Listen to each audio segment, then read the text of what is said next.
Secure your Elixir apps with Paraxial IO. From code analysis and bot defense to dependency checks, they've got you covered. Elixir first design with GitHub integration. Elevate your security at Paraxial.io. This episode is brought to you by BeamOps. If your Elixir deployments are painful, or your infrastructure is a mess, or you just need experienced hands to help you scale, these are your people. BeamOps specializes in scalable Elixir development, automated deployment pipelines, and infrastructure migrations. They will help you work smarter and ship faster. As authors of the Prog book, Engineering Elixir Applications, they know their stuff. Check them out at beamops.co.uk. Testing. What's up? I'm Jacob Blitzo, your Elixir mentor, and welcome to another exciting episode of the Elixir Mentor Podcast. This is where we discuss everything related to Elixir, from interviews with enthusiasts, pioneers in the community, to innovative projects and libraries shaping Elixir's future.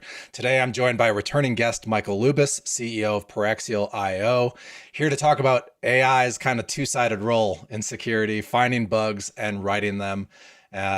Welcome back, Michael. I'm excited to chat. I feel like I always learn a lot when you come on. Thank you, Jacob. I've been looking forward to coming back on the show as well. There's certainly been a lot of things that have happened since we last spoke, and I've just been looking forward to it. Yeah, we had a lot of I don't know, we were projecting a lot of the AI slop and what is that going to look like for development? And I think when were you on? Was it September? I don't remember. Yeah, 6 months, a year ago. It was a while ago. It was not recent at all.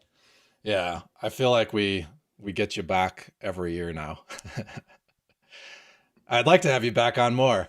Yeah, so I'm trying to think. We kind of talked about, let's see, you were launching a new version of Paraxial, or in the midst of kind of building a new version when you were on.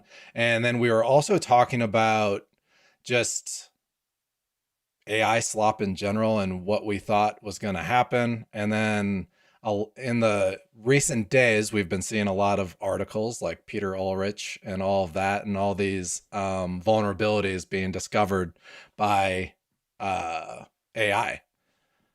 And yeah, what are you kind of seeing for there? Context, I think right now there's definitely been this inflection point where the models have gotten a lot better, and it's really not an exaggeration to say that AI has become the most important and influential factor in cybersecurity, arguably since the internet, maybe even more than the internet, depending on how things go.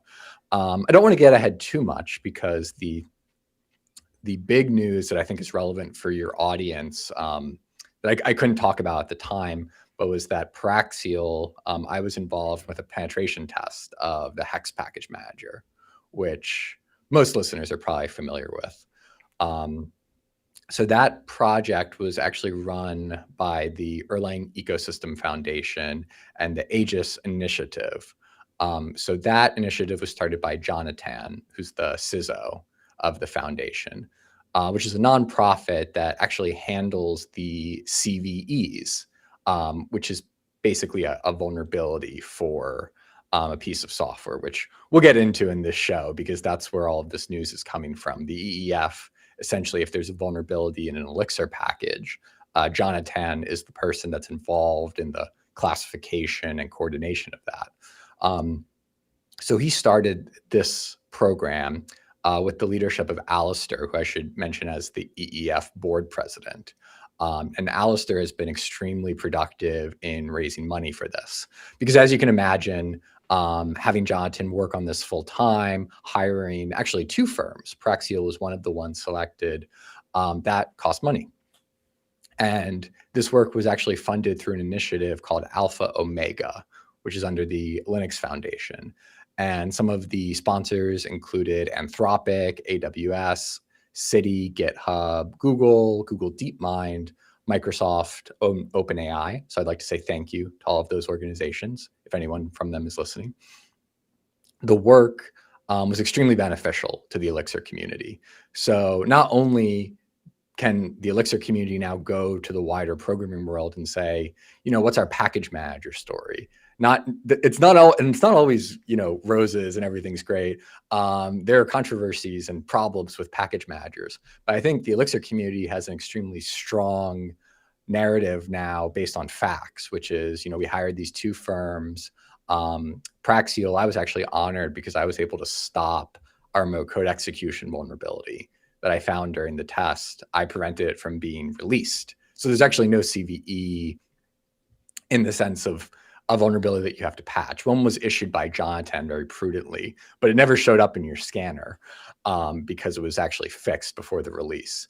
So I think that work was really important because now, as cybersecurity gets probably more important than ever, the Elixir community has this very strong evidence that I can point to saying, thank you so much to everyone who funded this.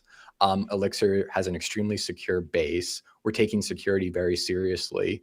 And the stewardship of Hex, I should mention Eric as well. He's fantastic. And the whole Elixir core team, they take this work extremely seriously. So you have this secure, actively maintained ecosystem, which really is what companies should be looking for. If you're going to be building your company, your government software, your nonprofit or hospital systems on top of an open source ecosystem, I think Elixir is probably one of the best, if not the best right now. So what do you think about that, though, from your perspective? I mean, from my perspective, that just sounds awesome, right? Like, it gives me peace of mind because I've built a lot of products and Elixir is pretty much always my stack now. So it's just everything is on the beam. And yeah, I use Paraxial myself with my own products. And I think it's really cool to see initiatives like this. And it's really cool to watch Paraxial find, compromising code and security flaws in things. Like, it's got to be cool for you to see, as you're doing an audit, to actually catch things before anything hits production. Yeah, that was a really important moment during that test. I remember talking to Jonathan and then Eric and mentioning, hey, I found this problem. This could be extremely bad. But fortunately, I was checking the Git, branches and everything, and it hadn't been released yet, which was really great to see. So I do want to say thank you as well to the Hex core team and everyone involved, because it's not just Hex. There's all of these packages across the ecosystem that take security so seriously. As one example, which I think is really worth calling out. Have you heard of these recent campaigns with GitHub Actions where packages have been backdoored via GitHub Actions? Okay. Yes. So what happens is, let's say you have a package that a lot of people install. There were a few, but essentially most people use GitHub Actions now to take code from pull requests and probably do something based on that code. Usually run like a CI/CD check. When GitHub was first became popular, this didn't exist. This kind of grew as GitHub became more and more important to open source. And what the bad guys have noticed, and in some cases they were using AI for this. I think it was called Claude, the lobster. I can never keep up with the names. But it was like the Moltbot OpenClaw or whatever. Yeah, but there was a version that hacked GitHub repositories. And the way it worked, it wasn't actually targeting the application code. So if you had like a Python project, it was actually targeting GitHub Actions, meaning the attacker would submit some malicious code. The attacker-controlled code would be executed in the context of a GitHub action, which could steal API credentials. And then people often have releases tied to GitHub Actions. So now the bad guy has the ability to push a backdoored, Trojan release, which is basically malware. And the big problem with that is it spreads. So once the package is infected, it's in the pipeline. A lot of developers just have auto update on. Why? For security. Well, in this case, people are saying don't do that anymore. There's like a cooldown period because it just spreads instantly as soon as people download it. Now you're reading, like with NPM packages, wait your 7 days so vulnerabilities are discovered and patched.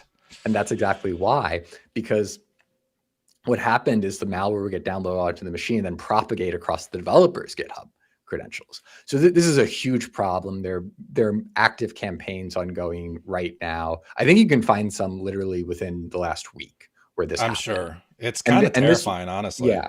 And this was going on during the pen test, which was a few weeks ago.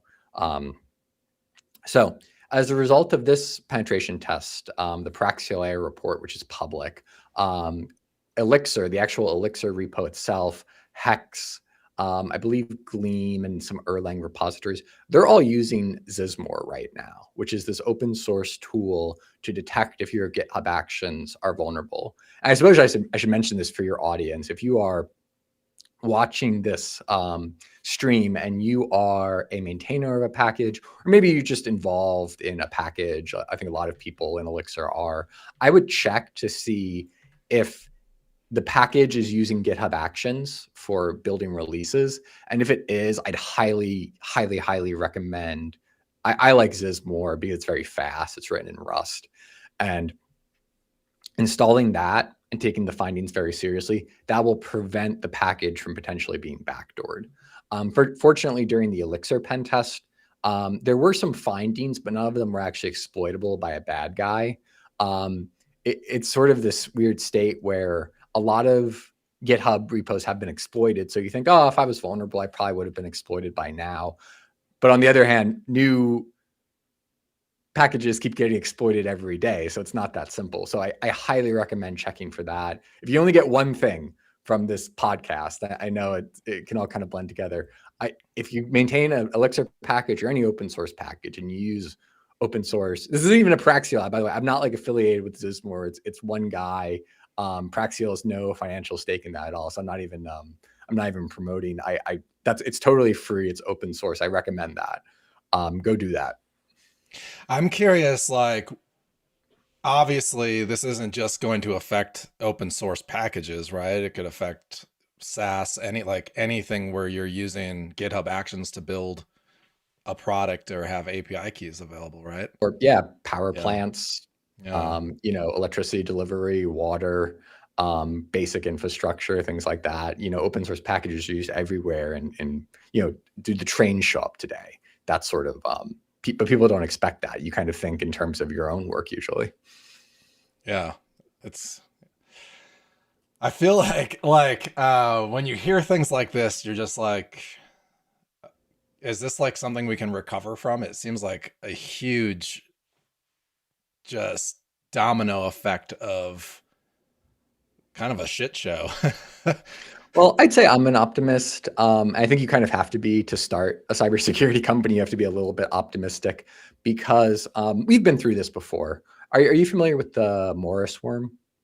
Maybe a little bit, but might as well, Yeah, very early self-propagating piece of malware. And this is like very early internet before my time, certainly. But essentially, like cybersecurity used to be a lot worse. It used to be where if you put a web server on the internet, there was a pretty good probability that somebody could find a flaw in it and hack it. And that happened very frequently. Microsoft got a lot of flack for this way back in like the early 2000s. So that's the kind of period I'm thinking of. Think like 1990s, early 2000s internet. And then security did genuinely get better. Over time, it did actually become a lot harder to hack a web server or hack an iPhone. It costs a lot of money to, for example, like an exploit against a modern iPhone. That is something that, maybe we'll get into the AI debate right now, but let's say prior to LLMs getting very good, that was something that really only organization with kind of a nation state level budget could do. A teenage hacker crew, those are very common. When you hear about them, Scattered Spider is a good example. When you hear Scattered Spider hacked a company, they probably phished credentials. That's their TTPs are pretty public. When you hear about a journalist whose iPhone was hacked, that wasn't teenagers in Discord. That was a government or somebody with access to government level budgets. That type of capability is not cheap. Of course, now what people are very much concerned about is how AI is changing that calculation. But I would say I'm actually not too pessimistic about things. I think if you're a developer right now, it's a great time to learn about security because it's inevitable that you will, no matter what happens. But what do you think? Where does your pessimism come from? I mean, I think it's like the fear of thinking cybersecurity and security is like, this thing that I'm not able to grasp completely. Like I Kind understand, of you know what I unknown. mean? Yeah, the unknown. But then like also just hearing you talk, like not only do the bad guys have these tools, so do the good guys. Like we all have the same toolbox that we're using to, I don't know, I guess fight threats as they appear. But like That's you always true. have to be kind of a step behind to know what you're defending against, right? I would say with AI, we haven't yet seen entirely new types of threats. Sort of, for example, when AI discovers a remote code execution vulnerability or a Linux privilege escalation, it is genuinely impressive that an AI computer program can do that. They couldn't before.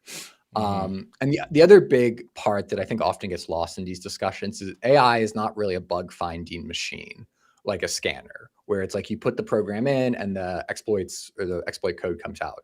The big capability that is often underappreciated is kind of the agentic, which I think people don't like because it's kind of a buzzword now. But essentially, a malware campaign or a ransomware campaign, that is not, one HTTP request. That is somebody who's an operator, launching malware, sending phishing emails to a company. The ransomware will land or it won't. The payload will work. The files are then encrypted. And then the victim has to communicate with an operator, pay the Bitcoin or whatever. There are bottlenecks. There are crews that do that, but AI has changed that calculation significantly. So maybe that's the pessimistic side. But I would say the optimistic side is that the major labs, and I will actually give Anthropic some credit here, I think they have been very prudent in their safety research and in their caution. Anthropic particularly has been getting some criticism that I think they don't deserve around Mythos, where I'll give an example. So the creator of Curl, Daniel, I highly respect him as a software developer too. I think he's actually one of the best open source developers in the world. And the Curl project is one of the most secure open source projects. And I think that's actually why it is a bad example to use, because he recently published a blog post, which was actually very fair. I think he did a great job in the blog post. But when you read the press coverage of the blog post, it gives people the wrong impression. I'll actually read a headline from, I think it was a Register that ran this headline. Anthropic's bug hunting mythos was greatest marketing stunt ever, says curl creator. The AI scanner found one low severity curl flaw.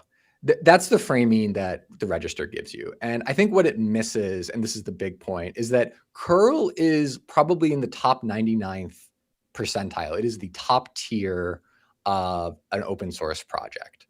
The capabilities that the models have are dramatically shifting things. For example, Firefox, which is a much larger project. The number of bugs reported in Firefox that were valid went from an average of about 20 in 2025 to 400 to over 400 in April 2026. And we see this actually in Elixir too, because I mentioned the Erlang Now, ecosystem is that 1 month that Mozilla? 1 month. Dang. And this is not unique, by the way. I will give an example from the Erlang Ecosystem Foundation. So I'm in the security working group. I know Jonathan very well. He's handling this work. If you go on the website, we'll put it in the show notes, but cna.erlerf.org. It's like the Erlang Ecosystem Foundation, the CNA, which is what issues the CVEs. In 2025, they issued 9 CVEs total. In 2026, the current trend, I've talked to Jonathan about this, it's well over 100, maybe over 200. And that's public data right now. You can go on the website and see that. And it ties back into exactly what you were talking about with Peter, where he is enormously productive in, by the way, these were bugs that already existed. AI did not create these bugs. All of these vulnerabilities existed in source code. The bottleneck was security professional or programmer finding them. And AI has just blown that bottleneck out of the water. And you can't deny that right now. That is a huge shift I for feel like cybersecurity. every single day now, there at least like for me this week, we've had a hex package security vulnerability get flagged by Sobelow. Like, it's crazy. Everywhere. Yeah, it's Yeah. happening everywhere. So I will do something that maybe people will find controversial, but I will defend OpenAI here. Because back in 2019, there was this article. This might have actually been the Anthropic people within OpenAI. It's hard to say, but I believe it was OpenAI, a press release saying that GPT-2, which was 2019, they said it was too dangerous to release. And then ChatGPT was released in 2022. And everyone kind of mocks that. Because like, oh, they thought like GPT-2 was too dangerous. Like, that's stupid because like the models we have now are so much stronger and everyone's happy with them. Everyone loves AI and there's no negative externalities at all. That's what I find so odd about the debate, because I would argue AI is probably the most important technology debate right now. Everyone has an opinion. I get texts on my phone from local politicians about if we're going to build data centers or not. And that is directly tied to ChatGPT being released. Talk to educators, talk to people in school about people using LLMs to cheat. It's upended education. I mean, just look online. Even within Elixir, people hate AI. There's a very strong negative sentiment in a lot of ways. A lot of people are unhappy. You're either on board or the opposite. I feel like it's just very polarized. Yes. And I don't want to, say all the negative AI is wrong. I think actually the labs have been very forthright about the potential harms. But what I find bizarre is people will imply that it was not important because, you can be on either side of the polarizing debate, but to say, oh, it wasn't too dangerous. I'm like, well, no, it turned out to be this enormously important and transformation technology. How can you deny that there was a risk there? It did cause a lot of problems. Well, the data center drama, though, is like, I'm in Utah, so the Kevin O'Leary data center in Utah has been very controversial here. Exactly. And but to say that it's not important, or that, GPT-2 was fine, there was no safety risk at all, and like therefore Mythos, the new model that's very good at cybersecurity, I think Anthropic is doing the right thing with not releasing it publicly. I think that's a very prudent decision. All of those vulnerabilities that Peter found just in our corner, in our Elixir ecosystem, he put in his blog post. He didn't use Mythos. And explosion of completely valid security bugs. I think a lot of the bugs that have been reported that people are talking about were not even found by Mythos. Yeah, every time I have to update and patch a dependency in one of my projects, I just kind of curse Peter for finding it. But that's the thing, is the vulnerability already existed in your project. It's wild. And a bad guy might have already been using it in a bad way. But the point I'll argue that I feel very strongly about is that security concerns and safety concerns around AI related to cybersecurity, how can you argue that they're not there? Like, they're clearly there. We're having this debate. It's having this massive impact on industry. Defensive cybersecurity people, bug bounty programs are shutting down. People are saying we just don't have the resources to handle this volume. So speaking from experience, I launched Kill Switch at the beginning of the year, and I had a bounty program because I was like, look, I'm a zero knowledge encrypted storage. Essentially, I was like, people need to trust me. So I had a bounty program. I was getting so much just clearly AI generated reports. I couldn't keep up. So I shut it down and had to make very specific privacy statements in terms of service. Like, if you're a paying customer, there are bounties available, but if you're just some random pen tester, I can't accept it. I will read that, I will fix the problem if it exists, but I can't just pay it out, because I was just I couldn't keep up. It was just my inbox was stuffed. Exactly. And the Internet Bug Bounty Program actually shut down. I think Node.js shut down their program. How can you argue that there's no impact? The impact is just, it's clearly there. Yeah. And a lot of times though, it's the problem was, it wasn't necessarily finding like critical or vulnerabilities, a lot of it was like BS, like they're fake, but it still takes a lot of time to sort through it to verify that they are. And that took a lot of my time. So I did a talk at Elixir Conf EU back in 2024. I was watching it recently. It almost seems kind of quaint, like, you know, like the calm before the storm, where I said bug bounty programs are not that helpful. And this was pre-LLM because I did bug bounty work professionally. I would get the reports come in. I'd be like, oh, a lot of these are spam. I don't like them very much. But it's interesting that AI has kind of been an amplifier in that regard. Mm-hmm. Well, it's like, here's the thing, like you have like low level pen testers trying to make an extra buck. And of course you're going to just spam out reports and hope for a few bucks here and there. Like, I get it. I would do the same thing if that was my line of work. Yeah, I should mention bug bounty hunters, which is what we're talking about. It's a very distinct operation compared to a penetration test. Fair. So the bug bounty hunter, their whole incentive is, you know, get paid, maximum money. I do penetration tests for a lot of Elixir companies, and I'm very grateful. I've gotten very good feedback from the customers about them. And the key difference is that when you write a pen test report and you're doing the work, you have to frame it in a way that is useful for the business, saying, you know, here's what your business operations are. Here are the risks that realistically affect you. Here's the current state of your application.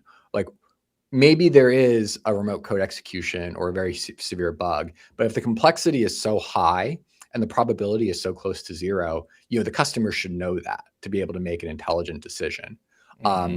Compared with actually some of the worst bugs I've ever found on pen tests have been so simple that anyone could appreciate them. Just for example, an API endpoint with no authentication. It's not complicated. Yeah. You don't need to be a Pwn to Own, which is a cybersecurity competition, like a master hacker. I think anyone on this call could have found that bug if they just knew to look for it. But that was the most severe because an attacker, or now an AI agent, frankly, could find that and cause a security incident that would be, you know, front page of Hacker News. Do you remember that TApp that happened a while back? It was like it was an insecure, it wasn't an S3 bucket, it was like a Firebase bucket. But that's one of the first things I always check for on pen test because the complexity is so low, just open S3 bucket, and probably hundreds. It depends on the reporting, but probably hundreds of companies have been breached just by a storage bucket that didn't have proper authentication. That's wild. I was going to say like a major problem with my day job, we have an open endpoint, obviously, for like login, like authentication. You have to, yeah. Right. And that's one of the biggest things that like we have to work on. Like we have to do like client side puzzles and work just to slow down how bots many times bots and things. And it's always the open endpoints and obviously though, like login has to be open, but yeah, that's interesting. S3 buckets though, not being secured is wild. Very common, extremely common. And then like, I bet like rate limiting is important, which by the way, Paraxial, just to plug you a little, it was super easy to add rate limits. I haven't been plugging myself really on this show. Maybe I should. Well, I plug you for you, you know? But yeah, it's funny. But you also have to take it with like a grain of salt because another problem is, I shouldn't call them pen testers. I'm going to call them bounty hunters because I think and there are very good bug bounty hunters. I'm sure there are. There are people that are very good at this. The majority of them, like a lot of reports that I get is like, well, you're hacking your own account. Like, why would you do detrimental things to your own account? You know what's actually interesting? I've noticed this because I use Claude Code on pen tests and found this really interesting bug in Hex. Actually, I was using it during the Hex pen test where it was this logic flaw. But what a recent client I had, the app was actually very secure. And there weren't that many vulnerabilities. So I noticed Claude would kind of do exactly what you're describing, where it would invent a vulnerability. And I'd be like, oh, that sounds very bad. It sounded very bad in the output. And then I'd verify, I'd be like, hi, Claude. The bad guy, when he hacks it, you said he already has database access. And that's, oh, you're absolutely right. Yeah. Like, okay, so it's actually not a vulnerability. Yeah, it's just like, okay, you're getting your users' data or you're manipulating your data, which you already have access to. Well, and this is actually a great point to talk about, because people often ask me, are you worried about Paraxial with the rise of AI and everything? Is that going to put your company in a bad spot? And then the point that I like to tell people about is that when you do a full analysis of your code base with an AI system, that costs a lot of tokens, essentially. So, a smaller code base where people use for demos, it's a small amount of tokens. An actual production database, doing a full AI analysis of that, in some cases actually cost more per hour. Well, once you kind of parcel it out, it actually costs more than hiring a security engineer. There's a very open secret in Silicon Valley right now, which every major tech company, they Who's actually laying off devs and replacing them with AI are spending more in well, token. but even this is the open secret, is that how do they do the stack ranking and the productivity measurements? How many tokens you use? So people just have these things running all day. So yeah, an engineer at Fang makes a lot of money. They're not cheap to employ out in Right. San Francisco, but they'll often be using double or triple their salary in tokens. And then, of course, Jensen will go on and say, of course they should be doing that. I am the CEO of NVIDIA. And I actually don't think he's wrong necessarily, but the phenomenon at the moment is very funny because, it's sort of like the big tech companies went from over hiring to have the illusion of productivity to too much usage of AI for the illusion of productivity. Because it turns out productivity is actually very hard to measure, and there's not an easy metric the way in any management thinks business, there is. like where you're not like a line worker, it's really hard to do that at all. Cause like programming and engineering is like very artistic, form, right? Like you're not going to just be writing code 24/7. You have to architect, you have to solve the solution and figure out how you're going to solve that Well, problem, right? if you're building an aircraft, the usual metric is not weight for how close is it to being finished. Right. It usually has to fly at some point, but that is often lost on some people in these debates. But yeah, project managers mostly. No. I'm sure there's some very good project No managers offense, listening. project managers. I'm just joking. All right, I'm gonna just take a quick break here, and we'll run some Please. ads, and then we'll be right back. Hey, I'm Kimberly with Elixir Mentor. Jacob recently added recruitment services to help companies hire pre-vetted Elixir devs. I help with company outreach, so if you're hiring, I may be reaching out, or you can connect with us anytime at elixirmentor.com. Coding Elixir with AI or building AI into your Elixir apps? The Elixir AI Collective Discord is your community for both. Link in the description below. All right, and we're back. Yeah, sorry for the be right back screen. Now I forgot where we were. Get distracted by ads. No, I think we're in a great path. Something I wanted to mention that I think you also mentioned is that defenders now need access to AI to do their job correctly, and I think that's an underappreciated point. Because I know there is a debate about AI growth and AI adoption, but I want to submit my opinion from the corner of a cybersecurity practitioner, which is that if you work in cybersecurity, especially defending systems, or you're a software developer that also handles security, having access to state-of-the-art models is non-negotiable now. You can't have worse models than, say, an adversarial country. It's just not tenable at all. To do effective cybersecurity work right now, I would argue that, in the United States, we have Anthropic and OpenAI. That is extraordinarily useful. A situation where, I'm in the United States, you're in the United States too, but I think we also have listeners in Europe and things. A situation where, let's just use America as an example, where America falls behind significantly in the AI race because the other world powers are very interested in this topic. We're getting a bit away from Elixir into politics here, I know.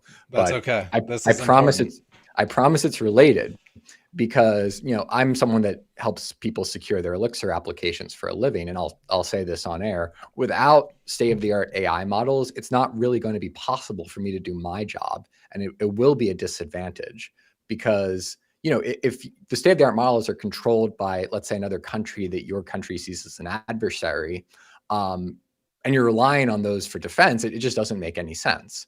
In the United States, for example, Kaspersky Products, which is the Russian antivirus firm, they're not only banned by the government, but I think like state governments and municipalities. And it goes both ways. You can't really use American antivirus products in Russian government systems. They might, I don't know how accurate this point is, but I think they're switching to Linux or open source tooling, actually. A lot of countries want to get off Windows. So this is well-trodden kind of geopolitical ground already. But the point being, antivirus, people can kind of get their head around. There's a virus on your computer. You have an antivirus program running to block it. You probably want to run one that's at least your own country or an ally of your country, not an adversary. Everyone kind of understands that intuitively. For an AI system that is going to be defending or responsible for code security, it's kind of the same principle. There is a well-known meme right now on InfoSec Twitter that if you are worried about your computer being hacked or having malware on it, put the Russian language pack on. Have that in your system, because there's a very common check in malware where we'll say, oh, Russian language pack, don't run. There we go. Now we know how to secure everything. Not quite for, but there's actually kind of a rich history about this, where like cybersecurity and geopolitics kind of come together. I would say the good news, for Elixir developers though, the good news is that the ecosystem itself is handling the situation very well. We've got Jonathan, we've got the EEF. I'm grateful to Alistair for all of the fundraising work he's doing. And I should give credit to the OpenAI labs themselves. Anthropic and OpenAI are both funders of Alpha Omega, the initiative that put the money up so that we could secure Hex. When Mythos and Glasswing was announced, that mentioned Alpha Omega, that like famous post that like, every mainstream media in the United States was picking that up. They mentioned Alpha Omega. OpenAI has been very proactive in granting their models access for defensive capability. So I know there's a lot of controversy right now in AI generally, but I want to state that the labs have been very good on security. I think that they often do the right thing, and it kind of gets lost in the noise of the headlines, and what gets clicks is kind of the controversy. The good work often kind of flies under the radar, but it's extremely important. Yeah. I mean, what I think about the most with like using Claude Code every day and all these other things. And I mean, I've kind of just ignored it, but I've always had this like paranoia of just like dishing all my information and data to some third party. And I mean, obviously these large LLM models have all of our data now and all of our coding projects, like everything, right? I don't know if there's any avoiding that, but like, I'm not like really, it's not concern of like what code I have in my repository. It's more just like, API keys, sensitive information, whatever accidentally leaks. Cause like if you have a .env file in your project, sure, Anthropic will pretend they ignore it, but they're scanning those files and they're seeing your, like, I don't keep production keys on my desktop, I don't know. I would say the good news on that one is Anthropic is another, I don't want to sound like I'm, not being totally critical, but there was a recent blog post I saw where it was a CTF that was run by a university. I think it might've been RIT. Claude, like an AI agent, entered it to like test the cyber capabilities. And the organizers said, hey, we don't like this. This shouldn't have happened. And an employee from Anthropic responded on Twitter, I believe, saying, we apologize for this. We've actually updated our policies and we're deleting all this data. And I believe them 100%, because the entire, brand of Anthropic is the safety and privacy and the lack of ads right now. But to your point about the private keys, there's no real benefit for them having your private keys. They don't want them. If you upload like an AWS key or like your passwords to a large language model provider, that is something they don't want. Regulators in the United States, well, European regulators especially, really don't like that. And of course, those businesses want to operate in Europe. And the other trend that you've probably noticed is a lot of these models can be run in kind of a private cloud situation. Like I believe Amazon Bedrock is very big right now. And, as models get better, and, I have tasks, like I use LLMs constantly. I'm in Claude every day, constantly. Same. But there are tasks where I'll have a task and I'll be like, I don't need to use, Opus or like a top tier model for this. I know I could probably use something locally. And as that gets better, I think there's tremendous privacy potential there, where a lot of people do have, they want privacy. They maybe don't want to be using the frontier model that, just by design, it has to have a kind of a cloud, setup. I haven't seen any locally hosted coding models. They really get close to the cloud ones. I think there are a few projects. PewDiePie is probably the most famous public figure. I think he built his own like kind of GPU cluster, and he posts about it on his YouTube channel now. Nice. I am so bad at keeping up on like everything going on. I feel like the ecosystem is moving so fast with just agentic coding and different solutions and context management. Like it's kind of crazy. I think it's a huge opportunity for Elixir. OpenAI 100%, famously used Elixir for that recent project that I saw a lot of people on Elixir talking about. And it's sort of like the idea. It's like, oh, well, what's an agent? Every Elixir programmer kind of knows what a gen server is and a process and sending messages. And what's the big problem right now for like these agentic coding swarms? Like, oh, they can't really communicate well. And it's like, oh, if only there was like a programming language and model that had that explicit problem in mind. Only there was message passing, It's almost like the whole field is moving in the direction that Elixir developers are a bit ahead of the curve in some ways. Yeah, that is funny. I forgot where I was going. Anyways, yeah, I think like you were watching all these like LLMs and like larger companies try to like reinvent the wheel when the beams existed since like 1986. But yeah, it's an interesting pattern. It's sort of like everyone uses Python and they hit the GIL and then they kind of try to hack around it in a not so great. It's like, I wish there was like some way to do concurrent programming easily. If only somebody designed a programming language for this problem. Yeah, exactly.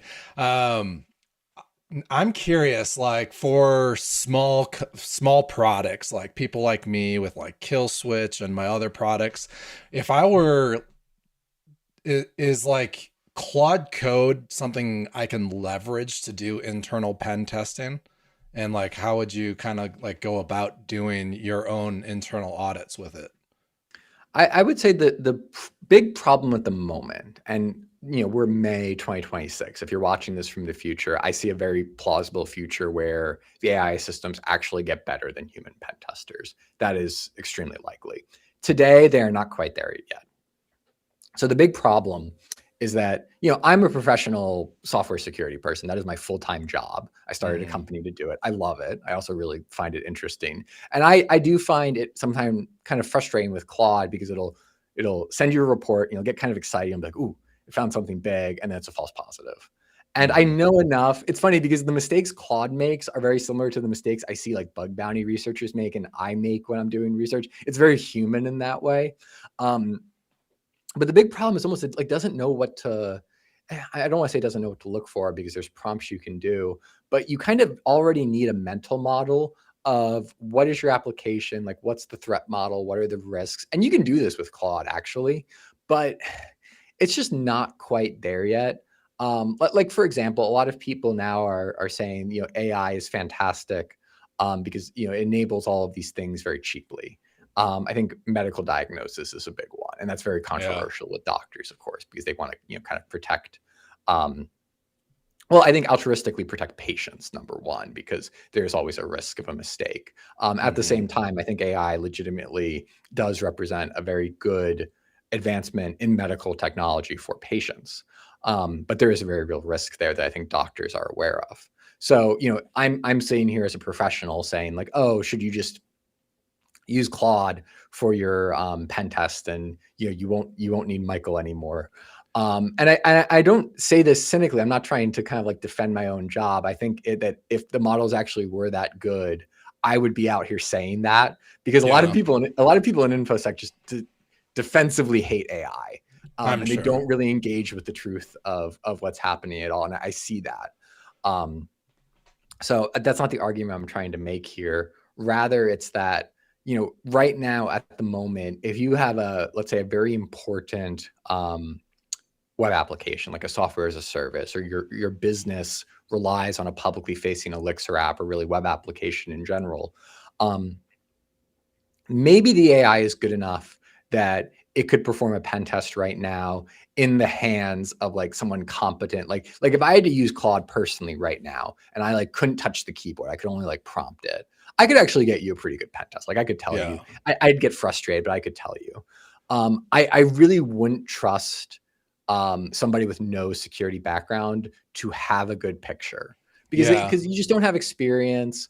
The AI, you need to know what to tell it. That's a big problem. Right. And, there are probably systems where you could kind of like feed it everything, like feed it the whole code base, but it's just not quite there yet. There are like these very common mistakes that I see made constantly.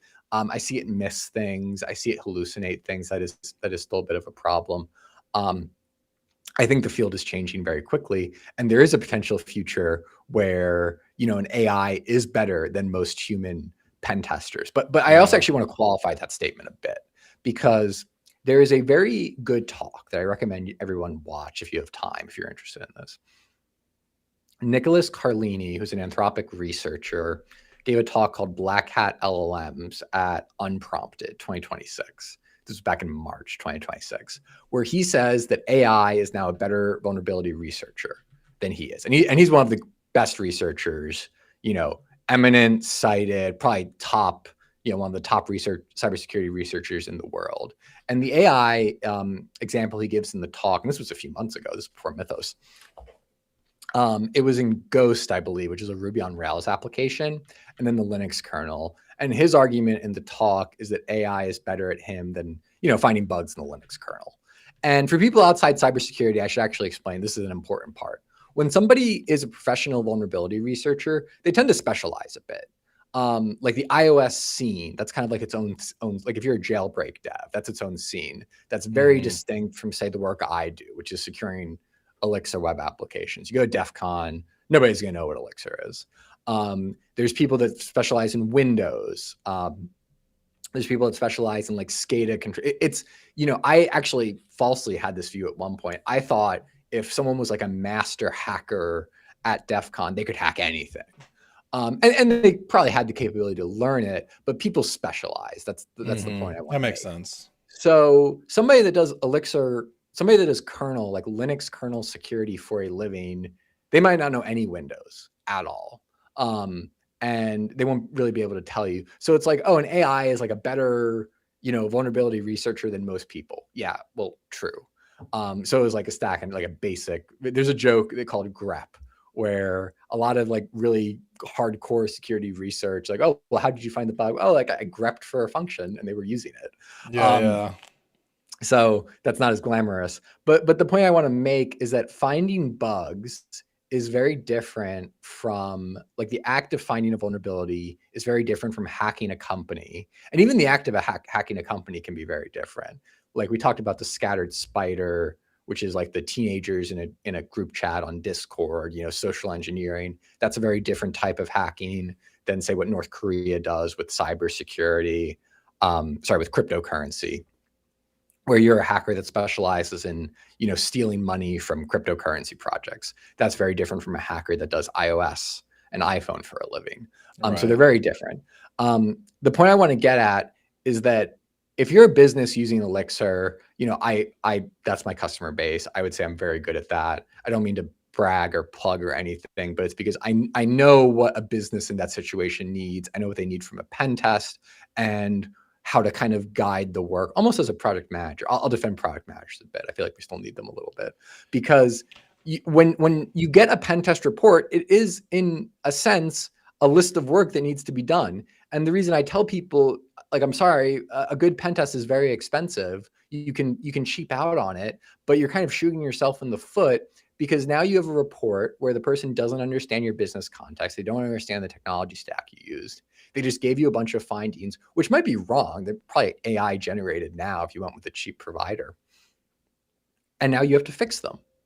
And what if they're not real bugs? What if they miss something important? Now you're doing work that is nonsense. You're wasting developer time. And you might tell them, hi, yeah, we looked at this. We don't think it's a bug. And they might say, no, it is a bug. Like, we're 100%, and you're just ridiculous. And I've seen this happen, by the way, in my career.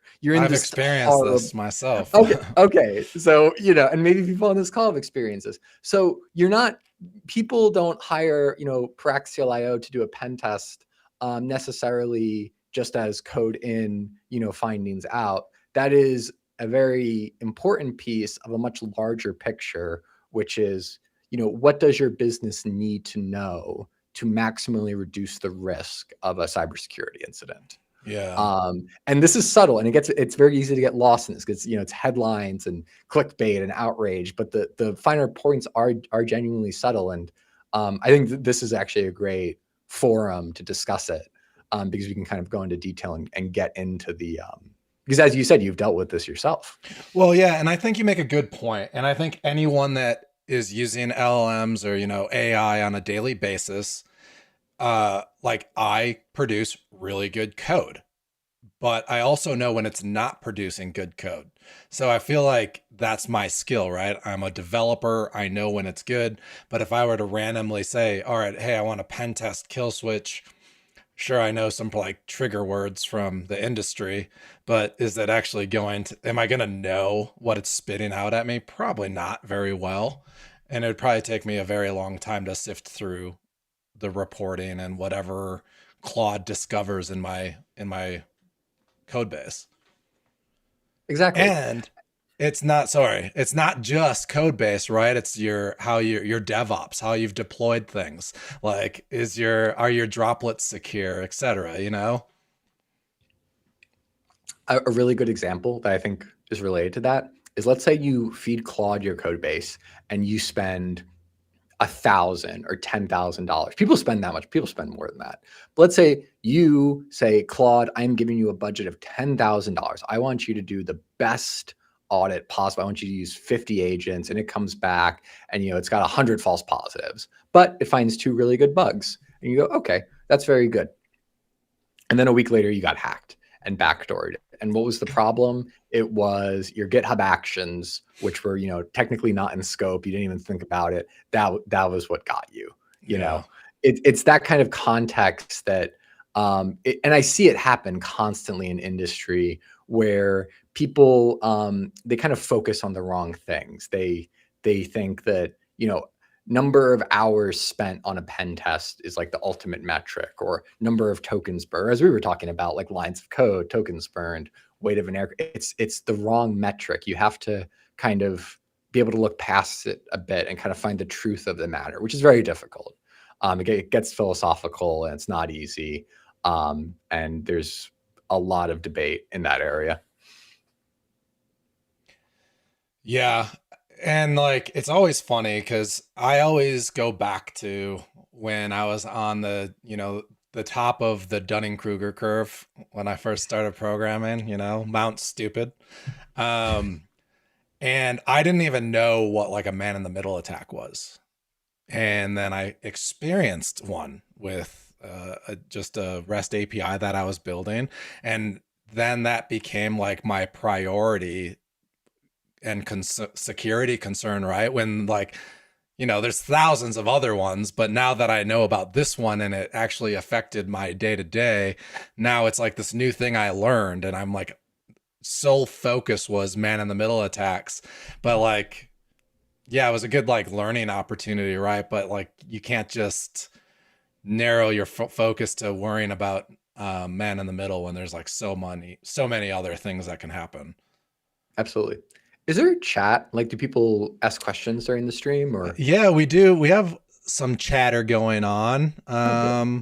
Let's see. Cypher asked, he just wanted to say hi to Michael and thank you for all your Elixir security work. Oh, thank you for your message. I appreciate that. And he's listening intently because he's trying to convince his regional ISP to use the beam. Hey man, this is the podcast. We'll talk you into it. Build everything on That's a great goal. Elixir. I hope they do. Yeah. I mean, it's telecom. They should want to. But it's hard. It's hard to convince people. It's like the perfect fit. They've already solved the problems you are working on. Okay, we have someone with just some Chinese characters as their name. If I have a limited budget for an Elixir-based project and I want some basic penetration testing, what should I do? Yeah, the limited budget is the tricky part. I would actually recommend using the open source tools, Sobelow.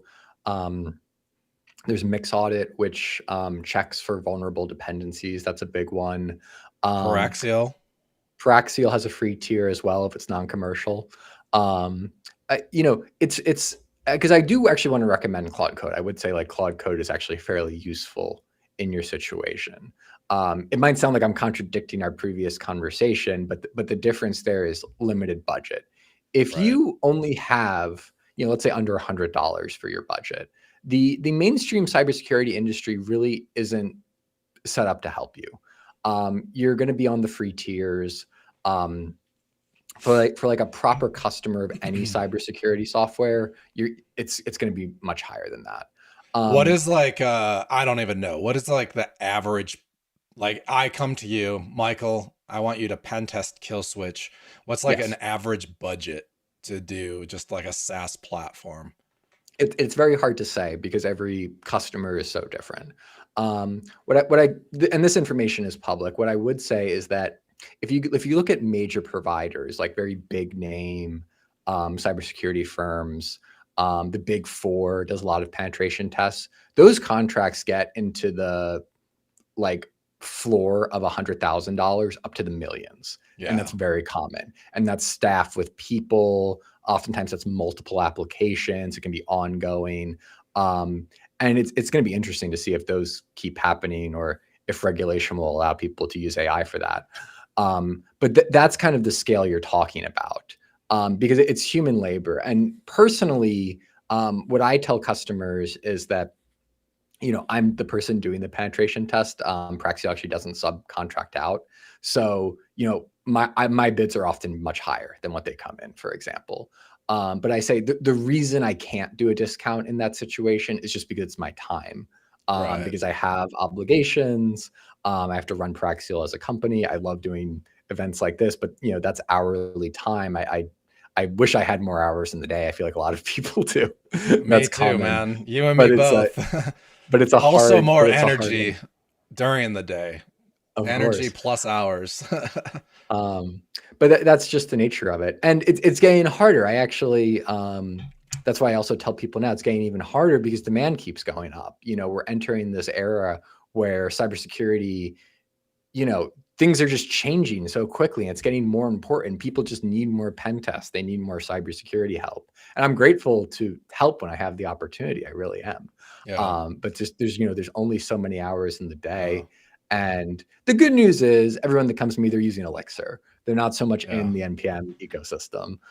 So things are not quite on fire. At the same time, I think we should look to what's happening outside the ecosystem and kind of learn, how can Elixir stay secure and stay a leader?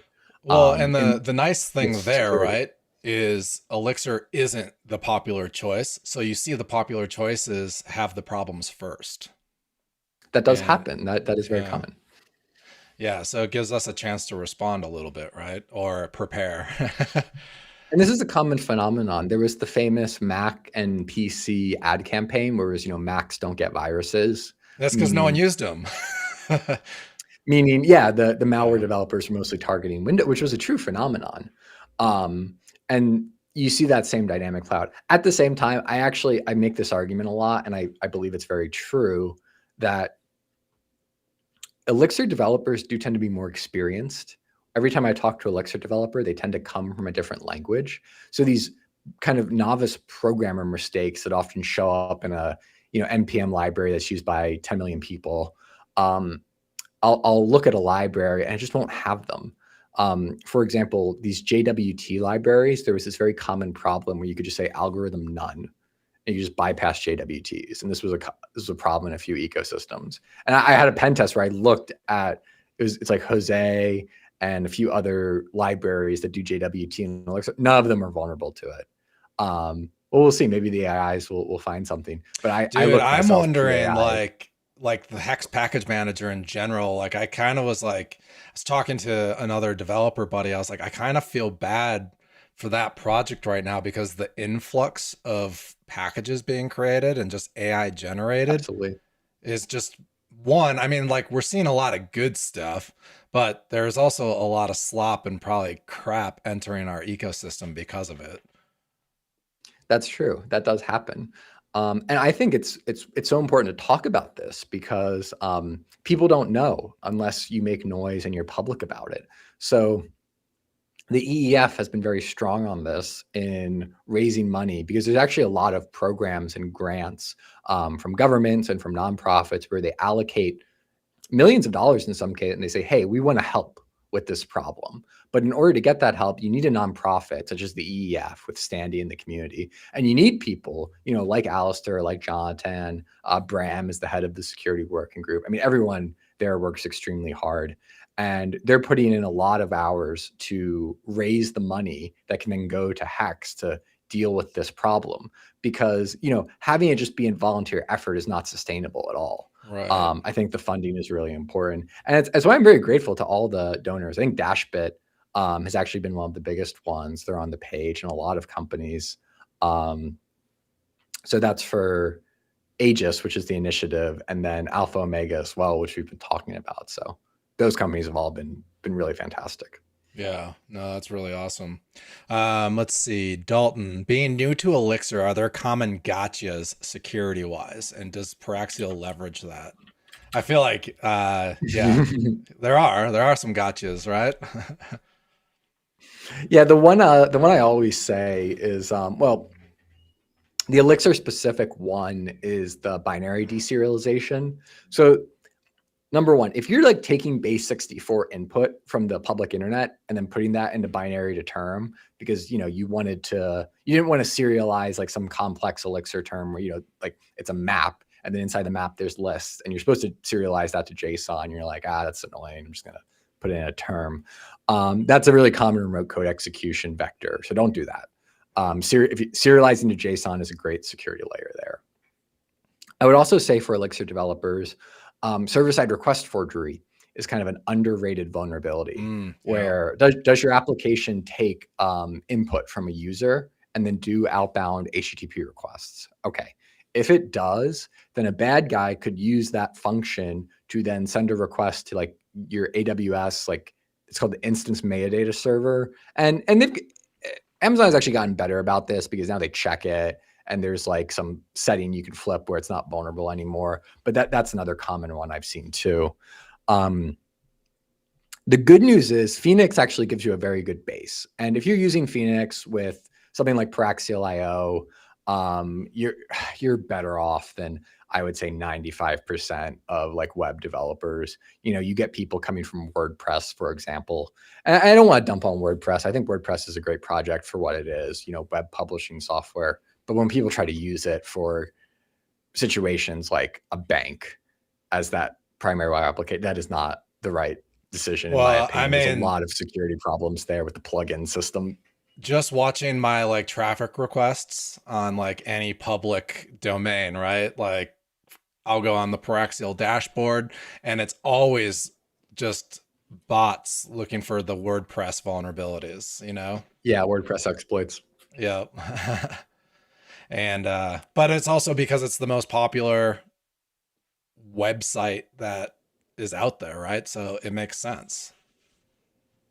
Yeah, and people will say, oh, this is security through obscurity, like you're using Phoenix instead of WordPress. And I'm like, yes, but by any honest conversation about security, your probability of an incident is far lower with Elixir and Phoenix than with WordPress. It is not even close.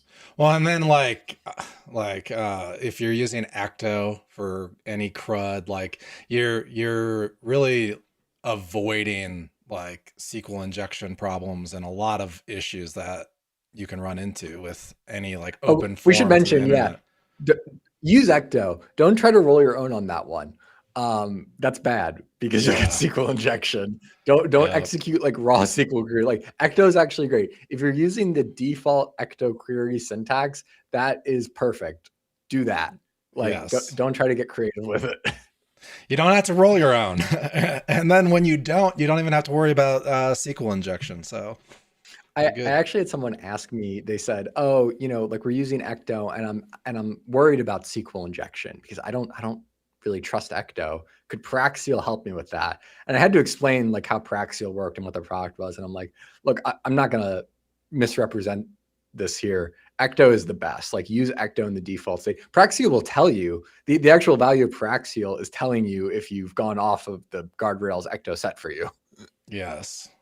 Yeah, which is really good. I actually like when I first add Paraxial to a project too, like you'll have a ton of noise because you do nasty things on accident, but that noise is great because then you just go through each of the warnings and you just slowly clean it up, and it makes you feel better about yourself too. I had an interesting moment where when I was developing Paraxial kind of pre-LLM coding, I was writing guides for each Sobelow finding. So the intent was you're a developer, you get a Sobelow finding and you're kind of like, well, what the heck does this mean? And it's like, okay, well, here's what it means. Here's the severity. Here's how you fix it. I wrote that 100% the audience was a human. LLM show up on the scene. If you feed a Sobelow output to Claude, it typically Googles it and then like finds the Paraxial blog and reads it. And then it's like, okay, that's now I know what to do. hilarious. So it's like kind of burning all these tokens. But what I tell people is if you just use Paraxial, you have the guide that I wrote you can save a lot of tokens. So rather than Claude having to spawn, yeah. Your notes like in your findings are so helpful. That's the goal. And yeah. then it saves you tokens. Like, because I know I hit my Claude limit daily constantly. So you get more use out of it and it costs money to use these things. So I think that's actually a very important area of cybersecurity right now is let's say you have to burn, $10,000 of tokens to secure a web application. Well, as we just talked about, there's budgetary problems there. What if you could combine it with a stack analysis tool or, some kind of software that checks it, and then you're down into maybe, $4 or $5. It seems like that has to happen because, budgets are kind of an inherent constraint. I think a very good constraint for this field of, defensive engineering and cybersecurity. Yeah. Well, and one thing to go back to like Dalton or the Chinese characters, like the limited budget thing. I think this is just one thing you have to get used to. Like when you're a developer or like entrepreneur building a platform, you have to do everything yourself anyways. So you have to like learn everything at a minimal, but enough to stay secure enough till you can afford a full penetration test or whatever you're doing, and it's a long road. And I always had this hope, like I'm going to find a magic person to help me with sales, blah, blah, blah. You know what I mean? And then you end up coming to the realization, like, I'm the only one coming to my rescue to find sales and customers. So you have to just do the thing you don't want to do over and over, continue eating glass until your MRR is a number that you like. And the interesting point you make is that doesn't change as your company gets bigger. There's this phenomenon that a lot of people noticed when, I believe it was Paul Graham, he published a blog post called Founder Mode, which was a big term for a few weeks, I remember, which was even at big companies, a lot of founders had this moment where they tried to delegate things and then just be totally hands off, and then nothing got done. So then they got extremely involved, which is kind of derisively called micromanagement. But they found doing that made things happen again. So it doesn't change, even if you're leading a big company, or maybe you have a family or something, or you have a task at work where something has to get done, and you realize unless you are actively really pushing for it to happen, you can't just kind of rely on inertia. Maybe that's more true of life in general as well. Yeah, there's no like easy coast button. You're always going to be having to hammer. Bry makes a good point. They're like, yeah, you never want to dynamically create atoms either from like a user action. Oh, that's a big one. Yeah. The reason I don't mention this one is I think it's, as you mentioned, with the man in the middle thing, people kind of over-index on it. Like I constantly get people asking me about this one. And okay, I actually wrote an article about it. We could put it in the show notes. I'll send it to you. It's on the Paraxial blog. It's like the impact of atom creation. Like let's say your Elixir app is hosted on EC2, like a Linux server. Just crash it in production or dev. Probably do it in dev, production if you're brave, and see if it restarts. Like it's a one-liner, just create a bunch of atoms.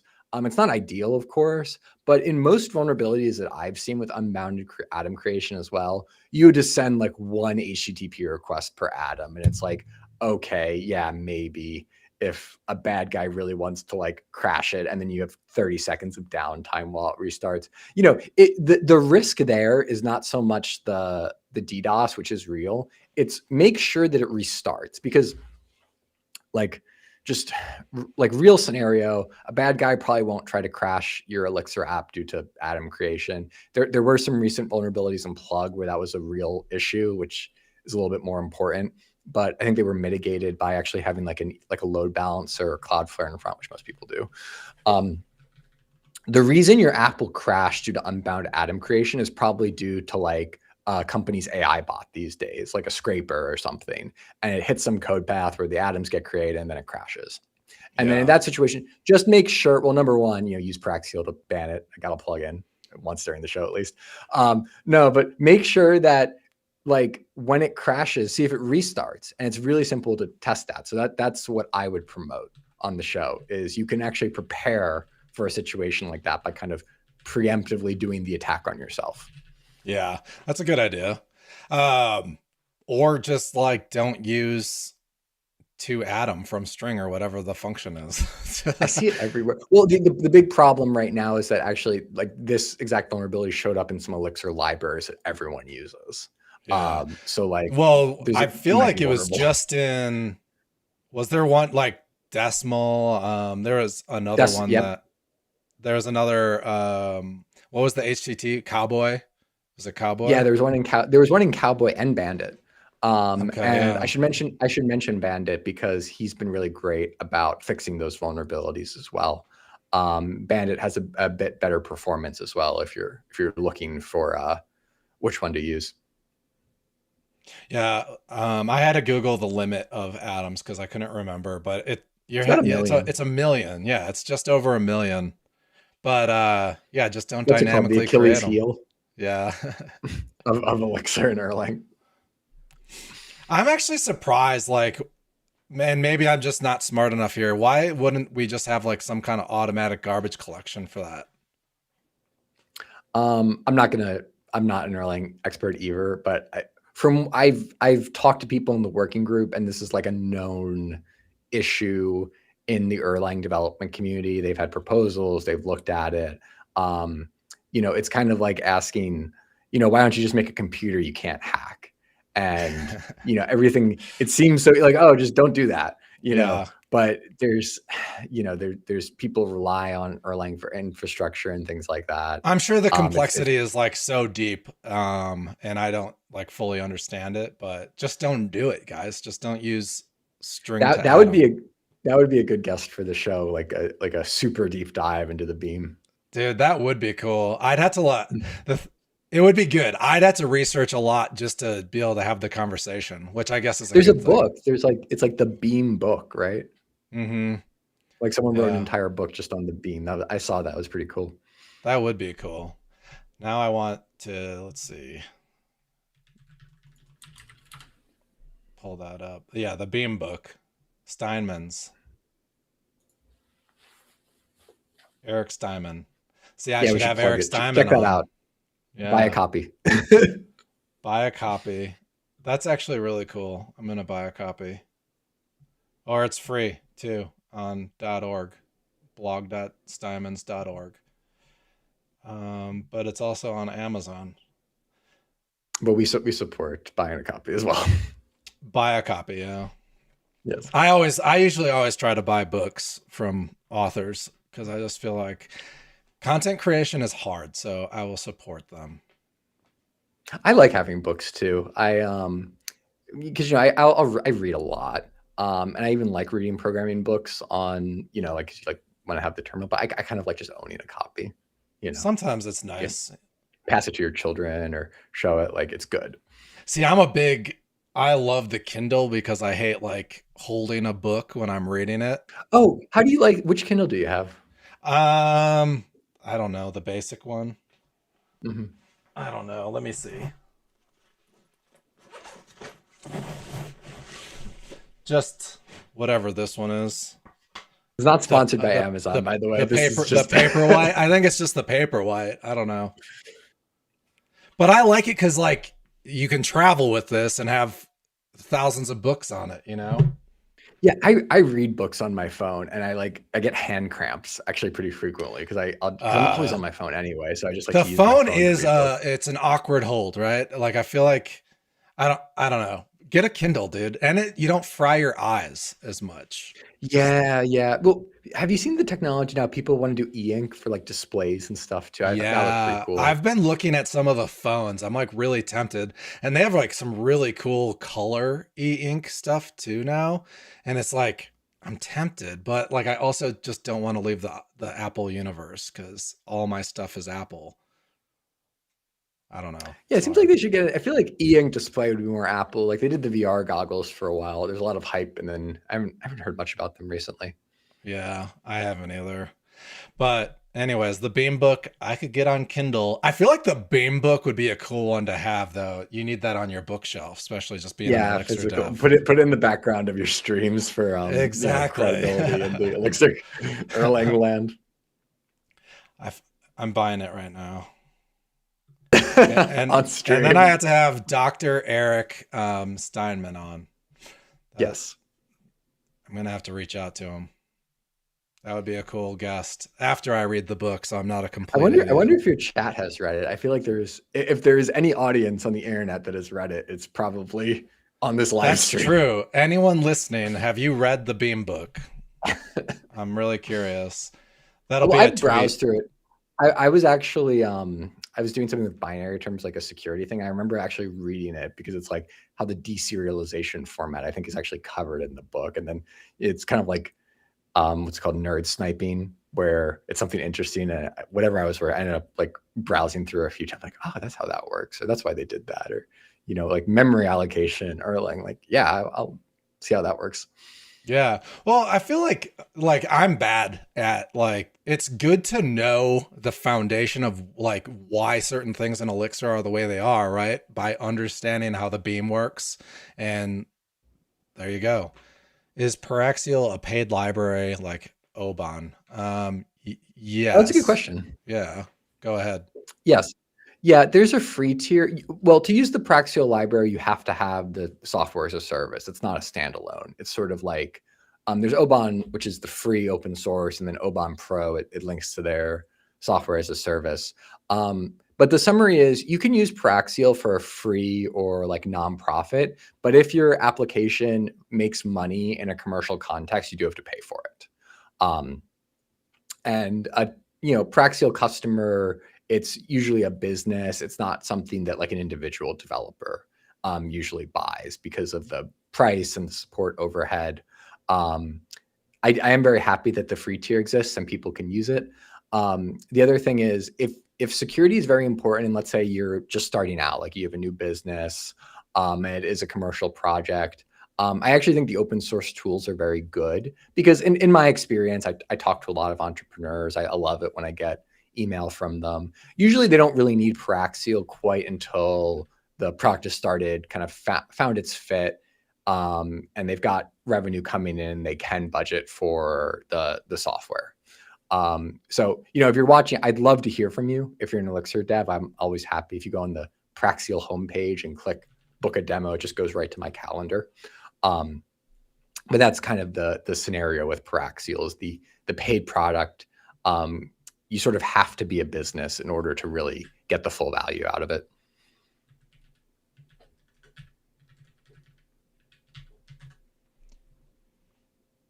Oh man, I was trying to find Eric Steinman on X, but I'm struggling.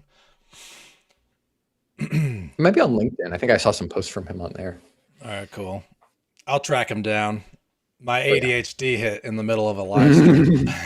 I bought a book and was searching for That's him. great. Oh, and now he's asking Paraxial versus Sobelow, which I feel like you Oh, use Sobelow in Paraxial, correct? yeah, Like, that's a great question. So I'm also a contributor to the Sobelow open source project as well. And that's really good because people often ask me about this. They say like, well, why does Paraxial like use Sobelow as part of the, why don't you fork it or do your own like Sobelow plus plus? And that never made sense to me because people don't buy Paraxial as a slightly better version of Sobelow. You know, if you need a stack analysis tool and your budget is, you know, it could be zero, it could actually be a very high budget. You know, Sobelow serves that market very well. It is the open source stack analysis tool for Elixir. The reason people buy Paraxial is very different. It's you are a business and you need to make sure your software does not get hacked. And that is different from a SaaS tool. The scope and the needs and the support are very, very different. You know, Paraxial is like a suite of features and stack analysis is one part of that. Enriching the Sobelow findings is part of it. But I never thought, you know, oh, I'm going to make like a fork of Sobelow with like better support. I think that actually my contributions to Sobelow aid Elixir adoption. So you could argue that does benefit Paraxial because of more businesses use Elixir. You know, I have a larger customer base. But I think it aligns very well with the community. I really love open source. I think Jose and Chris have been very, very strong supporters of open source. So, you know, it's natural that I would be a developer in that sense as well. I am already connected with Eric Steinman on LinkedIn. Perfect. Oh, you like already chatted with him? That's beautiful. I haven't chatted with him, but we are connected. So that's good. One step closer. Well, the funny thing is, like, I don't know, my memory is trash, and I meet so many people. It's hard to like keep track. And yeah, we never met in person, have we? No, we haven't. I was gonna try to go to Chicago this year, but I don't think it's gonna happen. I'm planning to go too. And if anyone's watching, I know it's really awkward when like you go to a conference and like you see someone you know online, but you're like, how's it like weird if I go up and please come up and talk to me. Like I won't get upset. I'm always. Yeah. I know it's like a little weird. You're like, oh, like I kind of know you, but like you have no idea who I am, but like I've watched like hours of your footage or I saw you on the podcast. Please come up to me. That's why I go to the conference. You know what's hilarious is people like when I was down, I went to Austin for Mike Hessler, or not Mike Hessler, Nathan Hessler's conference, and people don't recognize my face. They recognize my voice when I'm talking in a group of people. They're like, I know that. Oh, that's interesting. I know that voice. And I was like, oh, that's hilarious. But yeah, it's always good to meet people. Okay, Bry, he's asking, does Paraxial certify stuff like SOC 2 and HIPAA? Oh, that's a good question. So no, like cybersecurity tool can actually do that because those standards are actually a more complicated kind of set of controls that you have to show compliance with. SOC 2 is a good example. So for example, when you do a SOC 2 audit, you're actually being evaluated by a CPA. It's an accounting firm that you have to hire. And then you have to show that you've done these security controls.